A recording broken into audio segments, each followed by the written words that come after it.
Good morning. Good morning.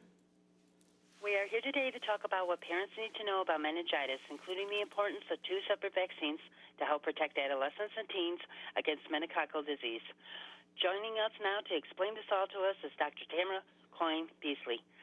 Doctor, could you explain to us what exactly is meningococcal disease? Sure, and thank you so much for having me. I'm here today on behalf of Pfizer, but I'm happy to tell you about meningococcal disease. Meningococcal disease is a serious but uncommon disease that can cause life-threatening illnesses. Actually, it can present just like many common viral illnesses, such as it can have a fever, headache, nausea, or vomiting. It's a bacteria, however, but looks just like a common virus. The other thing that's really problematic about it is that you can actually become very ill and pass away within 24 hours. And for those individuals who survive, they can have life-altering and life-threatening complications. Doctor, why are two separate vaccines needed? A very, very important question. Two vaccines are needed because there are 5 serotypes or 5 different types of the bacteria that can cause this infection. And you need 2 vaccines to actually get all 5 types. The first vaccine that was created in 2005 actually has 4 of those serotypes. That's A, C, Y, and W. It wasn't until 2014 that the second vaccine was created that actually has Men-B or serotype B. It's actually important for serotype B as well because that causes the majority of meningococcal disease in the United States. Doctor, why are adolescents and teens at an increased risk for this disease? Well, you can get this disease at any point in time in your life, but it's most common in infants and adolescents. Part of it has to do with just some of the normal activities that young adolescents do.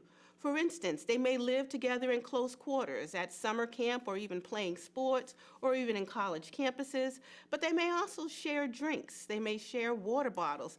They may share a meal. And in fact, they may even share a kiss. And it's those kinds of things that actually can transmit the bacteria. Doctor, what are the symptoms of meningococcal disease? Well, another really great question, but oftentimes the symptoms come so fast you don't recognize them. And so what I'd like to talk about, even with the symptoms, is making sure that you're vaccinated so that you can prevent these symptoms that look like a common cold. So you may have nausea or vomiting, you may have fever, you may have a headache. The problem is that you might not recognize that you have meningococcal disease until it's too late. Again, I want to emphasize that young people can actually die within 24 hours. So the best way to protect yourself is not thinking really about the symptoms, although those are important, but making sure your children are vaccinated and that they're vaccinated with 2 vaccines. Many young people are just vaccinated with the vaccine that was created in 2005, which was the Men, A, C, Y, and W. But you also need that second vaccine against Men-B.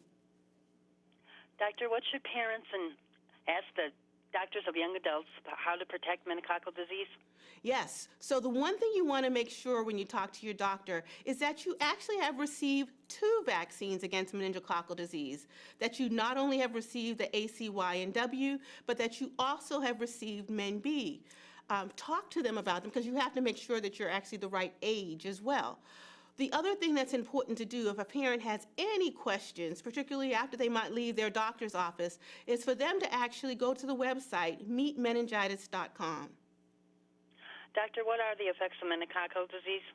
Great question. So one of the things that people are most commonly think about is meningitis, where you can have an infection about the membrane that surrounds your brain as well as your spinal cord. But you can also have an infection that goes into your bloodstream, and that can cause life-threatening complications to your end organs. So for instance, it could result in kidney damage, and for some people, they actually may lose limbs as a result of what we would call sepsis, but really the infection within the bloodstream. Doctor, where can parents go to get more information about the disease? For more information, they should always seek out their healthcare provider, but in addition to that, they can also go to meetmeningitis.com. Doctor, I'd like to thank you for taking the time this morning to talk to us. Have a good day. Thank you.